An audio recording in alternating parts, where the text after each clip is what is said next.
I was glad that my afternoon course load was pretty light. After that heavy conversation and sort of weird epiphany during lunch, it was pretty hard to focus. I spent half of my study hall going over all the evidence I had that Elliot's cat was indeed Brenna. I spent the other half contemplating how weird it was that one of my classmates was potentially another classmate's cat.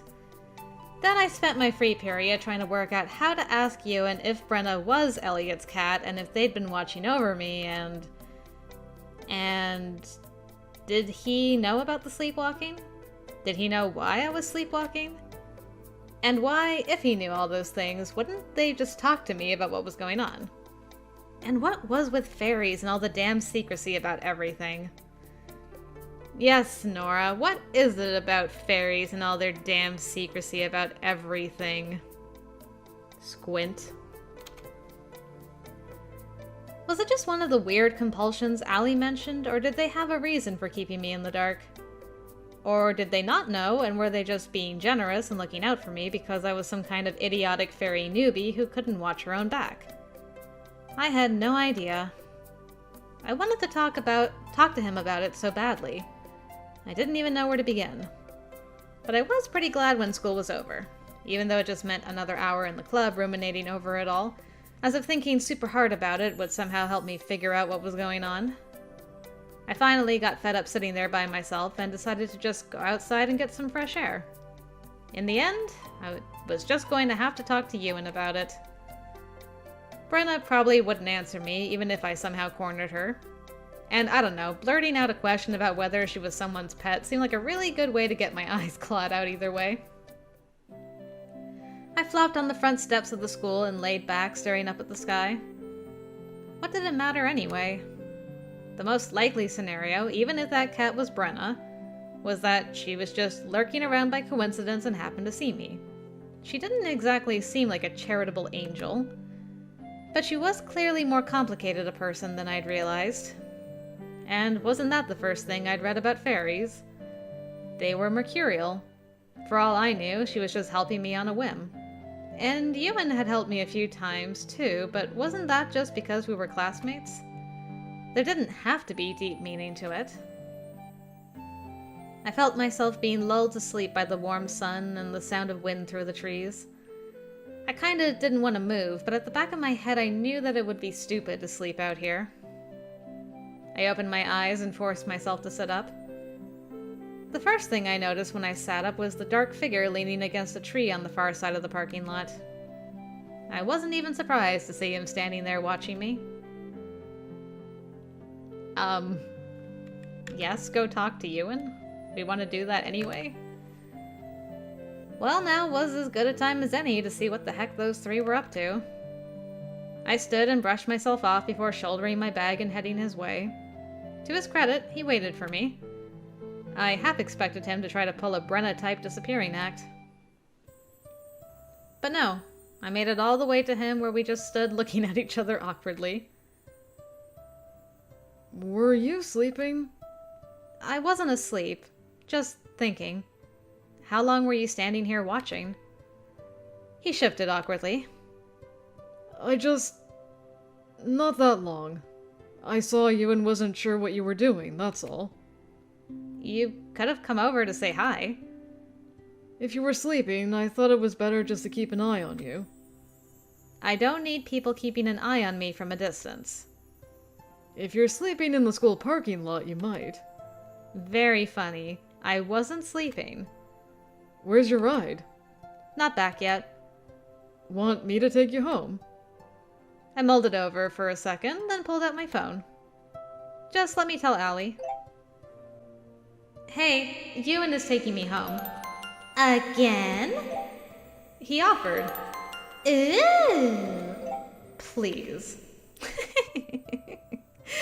Allie, I love you. I rolled my eyes and put my phone away before shooting Ewan a smile. I guess we're good to go. He shoved his hands in his pockets and led me over to his bike. He handed me the extra helmet and busied himself strapping down his bag. I hopped on while strapping the helmet on, feeling like I was kind of becoming a pro at this. He climbed on in front of me and I leaned forward, setting my hands on his waist like usual. Somehow it felt awkward all over again. Ready? I wrapped my arms tightly around his waist. I'm ready. And we were off. I still wasn't used to the cold, and honestly, it would only be another few weeks before I'd be completely refusing to ride on this thing with him. It was already getting to be too dang cold. I had no idea if he kept riding it all winter, but not me for sure. Though, the implications of me assuming he'd continue to offer to drive me were kind of strange. I hopped off the bike with minimal stumbling and pulled off my helmet to see Ewan smirking at me. I'm getting better. Stop laughing. Oh, I'm not laughing yet. We both turned at the sound of the cat hopping up onto our bins. She peered at the two of us curiously before she set to grooming her paws. I shot Ewan a sidelong look. Well, now's a perfect time. Not saying hi today? To the cat. Is it just a cat? His eyes went slightly wide. How did you... I'm not stupid. I just shrugged. I may not be a math genius, but I can still put two and two together. Do you guys follow around every new fae that shows up at the school, or is it just me? There aren't usually any new fae that show up. You're the first. Whose idea was it to keep an eye on me? Whoa, hey! I think you're misunderstanding. We never meant to stalk you or anything. Brenna just said she thought you were in danger, that's all. I have no idea what she's been up to, but I've just been keeping an eye out at school because He looked around helplessly. I mean, I know what it's like to be in your shoes. You have absolutely no idea what it's like to be in my shoes. He opened his mouth to respond, but snapped it shut, looking away. I smirked slightly. I mean, there's no way my shoes would fit you. Look at those feet. They're huge. Like, boat-sized. You couldn't get them in my shoes if you tried.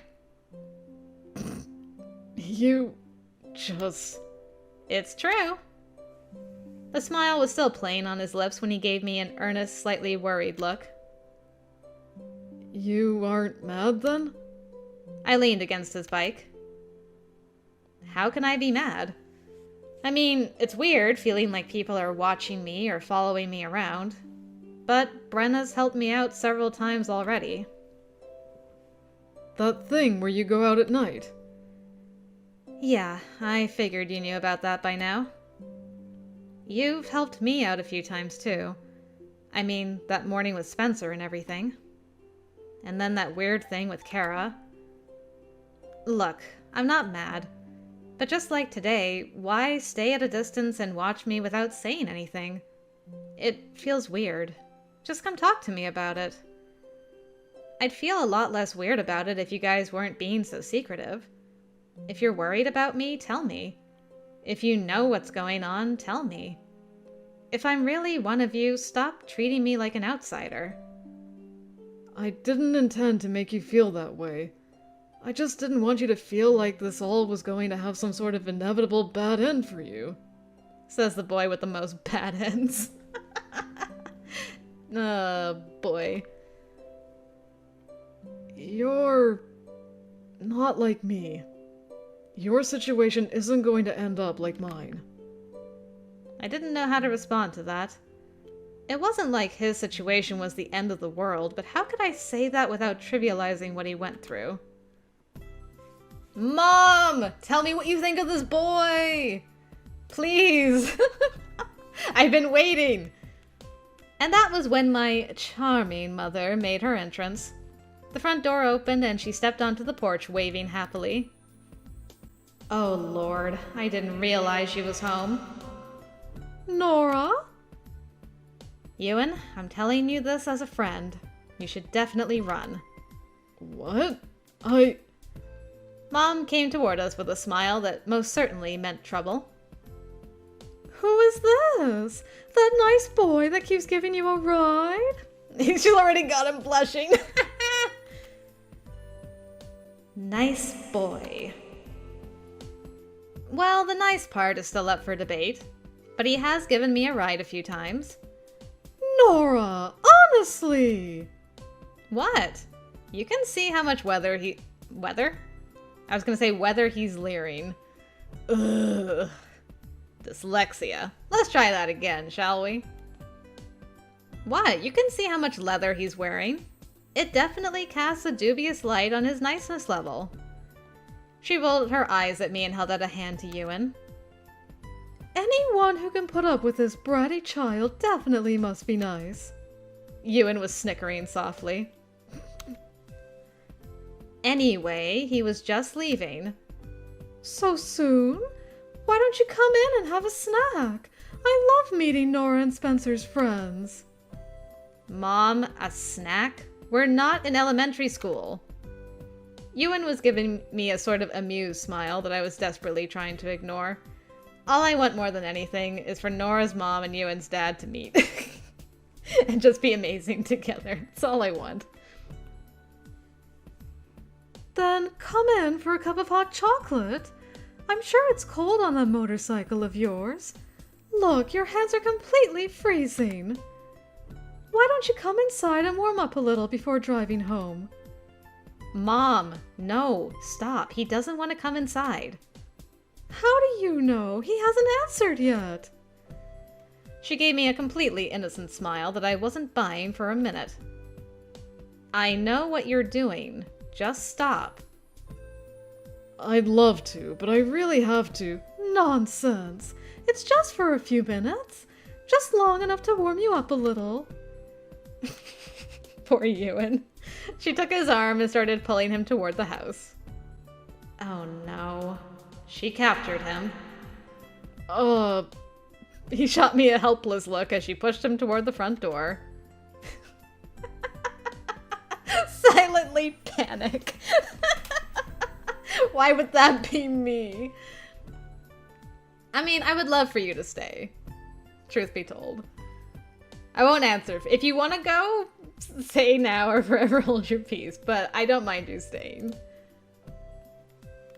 I just laughed awkwardly, watching my mom drag Ewan, who was twice her size, into the house with absolutely no trouble. It's mom power. I was a little worried about what might happen, but what could we do at this point? Nora, you should stay. I gave him a teasing grin as I caught up. Not that there's any escape for you now or anything. Mom didn't pay any attention to that as she shooed Ewan up the porch and into the foyer. Have dinner with all of us. It'll be grand. Mom left Ewan and I in the entry as she went to put the kettle on. As soon as she was gone, I shot Ewan a slightly amused look. Now's your chance to escape. If you run, she probably won't be able to catch you before you make it to your bike. This isn't funny, you know. He lowered his voice. What if something happens? I realized for the first time just how nervous he actually was. Without thinking, I slipped my hand in his and gave it a squeeze. His palm was clammy and damp. Then we'll deal with it. There's no reason to leave just because you're worried about that. It'll be fine. He didn't look like he believed me at all, but I just didn't want him to have to leave because he was worried about something happening. It sounded to me like he isolated himself way too much because of that already. Truth. I kept a tight grip on his hand as I pulled him to the kitchen, and after a moment he finally tightened his grip on mine as he followed. Aw, so cute. Just have a seat. I already put the water on. Ewan and I shared a look as we both sat at the island. So, Ewan, do you live here in Ravensglade? I do. What do your parents do? My parents operate a bakery in town. Really? A bakery? How cute! Do you ever help out there? I help out on afternoons or weekends. Sometimes during the week if we're really short-staffed. How responsible! I should stop by sometime. Is it that little bakery down on the square then? Mom, no, please don't go harass Ewan's family. I don't want to harass them. I just want to go say hi. Then don't go say hi. It's never a good thing when parents get together. I'm in agreement there. Oh, you kids always act like everything is so dire when parents are involved. Are we wrong? She slid 2 mugs of hot chocolate toward us and leaned on the counter, smiling at Ewan from over the sink. So, what do you like to do in your free time, Ewan? I assume you don't just drive that bike around looking cool all the time. Oh, God. Mom. I don't do much. I work on my bike. What if nothing's wrong with your bike? What then? Nothing in particular. Really? No hobbies at all? Not anymore.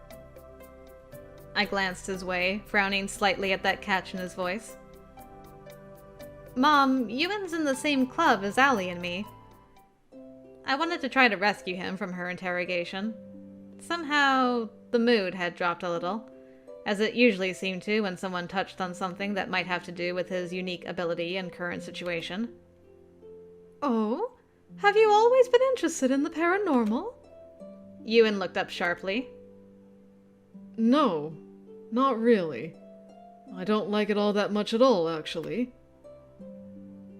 Then why are you in the Paranormal Mysteries Club? He looked away awkwardly, fidgeting with his cup of hot chocolate. I didn't have anything else to do anymore. I used to be in drama club, but I had to stop. Well, I had worked that much out, but I could guess why he stopped. Why did you have to stop? Mom, enough! Come on, this isn't an interrogation. Sorry, honey. I was just curious. Why don't I get you something to have with your chocolate? I think we have some muffins. She turned away, and I cast a sidelong look Ewan's way. I knew that was a sensitive topic, and she just barreled in like that. Not that it was her fault, but yeah. Ewan was staring down into his mug. That look on his face was so desolate. I could only imagine how it must have felt to give up something he loved because of all this stuff. It was clearly something he wasn't over, and who could blame him, really? Ewan's head drooped forward slightly, and I nudged him worriedly. You okay? I was whispering while Mom's back was to us. Ewan didn't respond. I knew that his ability sort of went a bit weird in the afternoon, and also when he was upset. Ewan? His head slipped forward a little more, and he abruptly jumped up and staggered awkwardly out of the kitchen. Mom turned around curiously. Is everything okay? I don't know. I'll go check to make sure he's okay. I jumped up and followed after Ewan, unsure where he was going. If he was about to do the whole fainting and head falling off thing, the front yard wasn't the best place for it, though. But maybe I could get him into the powder room or something. Ewan was standing by the front door, bent over with both hands on his head. I approached him carefully, remembering how out of it he was last time. Ewan? He looked pretty wobbly, so I instinctively went to his side to help him out. He leaned against me as I sidled up next to him to support him should he try to hit the ground. Ewan, tell me how to help, please. Just stand there. He leaned against me, and I just wrapped my arms around him because it was the only way to not just crumple under his weight. Fortunately, his head didn't seem to be going anywhere this time. Hopefully, he just needed some time to collect himself. Is everything... Oh! Sorry! I didn't mean to interrupt! Gah! I didn't even know what to do. I couldn't see her, but I heard her quickly retreat before I could say anything, and it's not like I could move either. Ewan, can I help you get somewhere private? I think we should... Ewan's arms tightened around me, and I felt his body and head shift apart. A small spiral of greenish smoke oozed out. I tried to just hold on and support him. Ewan reached up around my shoulder and shifted his head back into place properly. He gripped my shoulders and pushed himself away with some effort. It looked like he was going to be all right. He swallowed hard, then slowly released me, straightening a bit. It's okay. I'm okay. I think. Are you sure?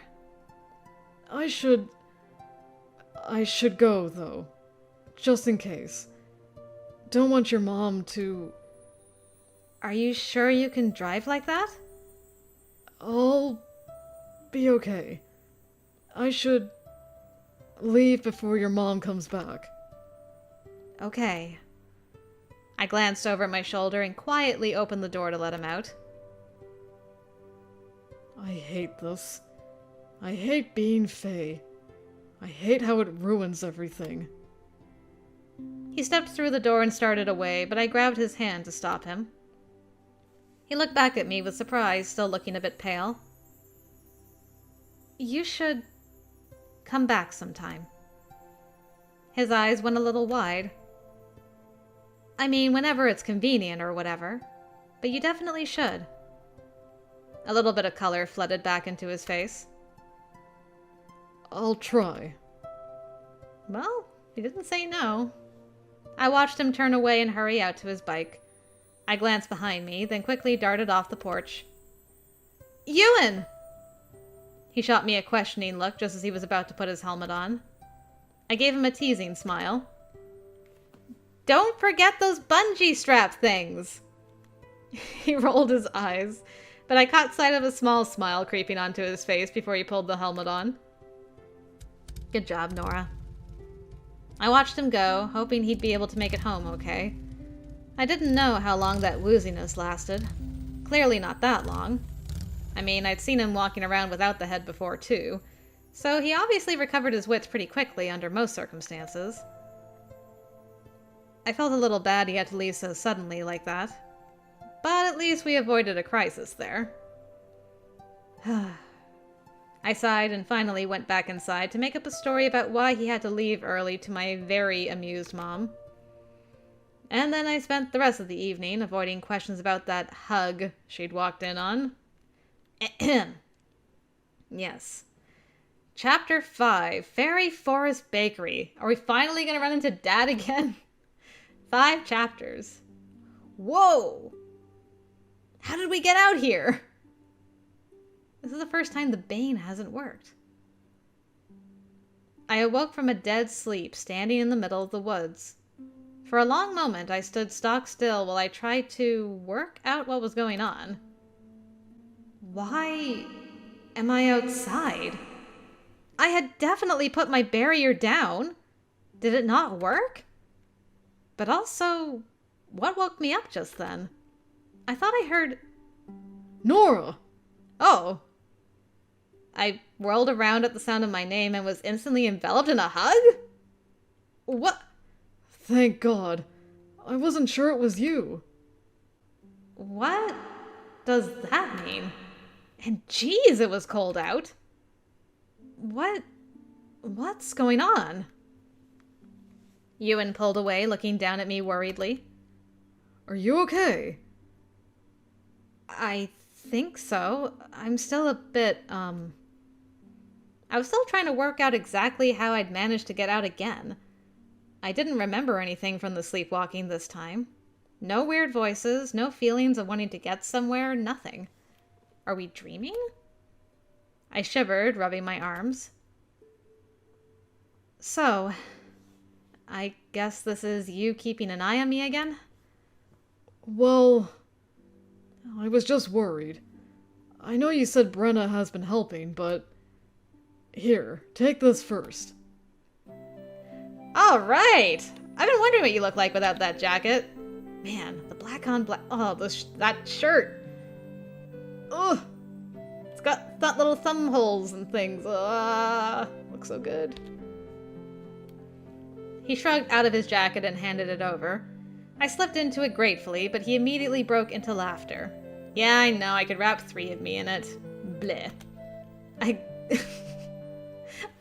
Something is afoot. I've never seen you this happy. I glared up at him. I fail to see what's funny about this. Only because you're not looking at it from up here. I glanced down at myself and the way his jacket completely swallowed me. Shut up. Come on, we need to get you back. Fortunately, it actually didn't look like I'd gotten far, just a little ways into the trees. I winced as I picked my way back through the brush and managed to step on a stupid blackberry vine. Ow. You okay? Yeah, peachy. Want me to carry you? No! Being swallowed up in his stupid, massive jacket was enough humiliation for me. He hesitated, then offered a hand. Our eyes met in the dim light, and I wrestled my arm through to the end of his stupid sleeve and took it. He helped steady me as I limped out from the brush and up the path. So you were just lurking around to see if I'd escape tonight? Lurking makes me seem like a stalker. I just happened to be passing by at the same time you left. It's not like I was planning on hanging out here all night. Well, I had something that was supposed to keep me inside. Looks like it didn't work. Wow. Excellent deduction, Sherlock.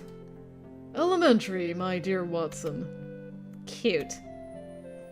We weren't too far from my gate, and when we reached it, Ewan caught my arm. Look. Take this. He pressed something to my hand, something that caused faint tingles of discomfort to streak up my arm. What's this? Nice. A bell. With a string. My goodness. It's like a double whammy. And it's made of iron? Oh my goodness. Triple whammy. I examined the bell he pressed to my hand. It was heavy, like it was made of iron or something. And it was tied at the top with a long red string. Somehow, it made me feel uncomfortable just looking at it, much less holding it. How are you holding it all this time? I wasn't sure why. I should look at my journal. I don't know why you're leaving your house or anything, but that's a fairy bane. It can keep them at bay. Pretty effectively, to be honest. I'm a fairy too, you know. Yeah. Well, I'm not a fan of the thing either. But banes are far more potent against wild fae than those living as humans. It'll ward others away without actually harming you. Is it the fairies calling me? Is that why I'm leaving at night? I don't know. It could be something like that. It could be fairy itself calling you. Its borders always expand this time of year, and there's a pretty big overlap into Pine Hollow, not to mention at least one gate that opens every year, and several stray ones that pop up every now and then as well. Sometimes it calls to me as well. So maybe you're just having trouble ignoring that call. Could that really be it? It still didn't explain how I got past my barrier, though. But that wasn't something I should be worrying about out here. I needed to get back inside before anyone else woke up. I should get back inside. Thanks for this, though. I'll throw it at any fairies I see. You're supposed to ring it. It's the sound they hate.